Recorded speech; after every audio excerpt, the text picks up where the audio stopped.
Bells rang out in St. Peter's Square in Rome on Saturday for the former Pope Benedict XVI, who died aged 95.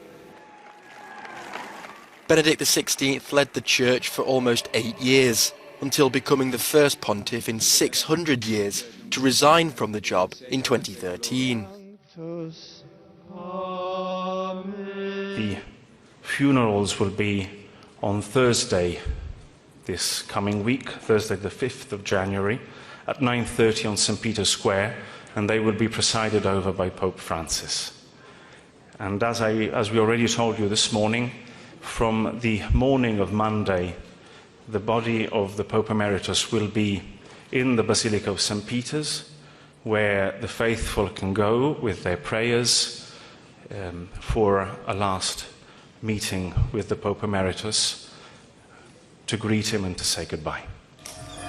European leaders have taken to social media to commemorate the former Pope, including German Chancellor Olaf Scholz, who described Benedict XVI as a special church leader and clever theologian. Italian Prime Minister Giorgia Meloni called the former Pope a giant of faith and reason, while French President Emmanuel Macron wrote that Benedict XVI worked with soul and intelligence. UK Prime Minister Rishi Sunak said he was saddened to learn of the news.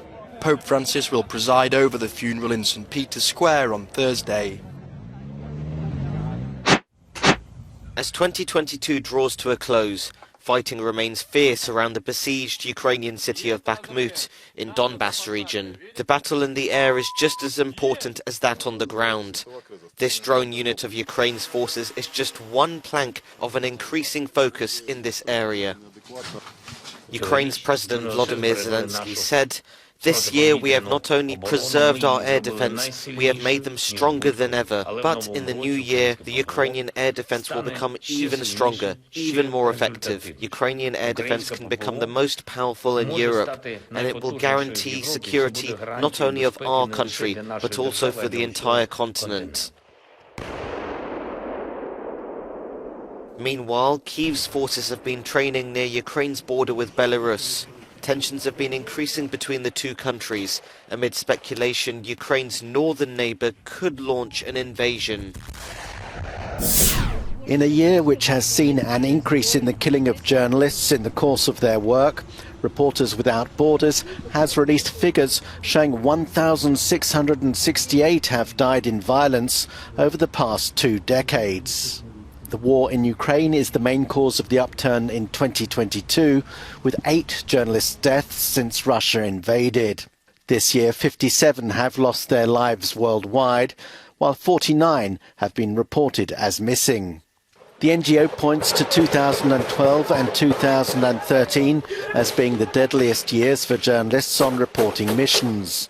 The war in Syria was the main factor in those years. Russia has been Europe's most dangerous country, with targeted killings of reporters such as Kremlin critic Anne Politkovskaya. France also features near the top of Europe's perilous nation list due to the one-off attack on the Charlie Hebdo magazine in 2015, which killed 12 people.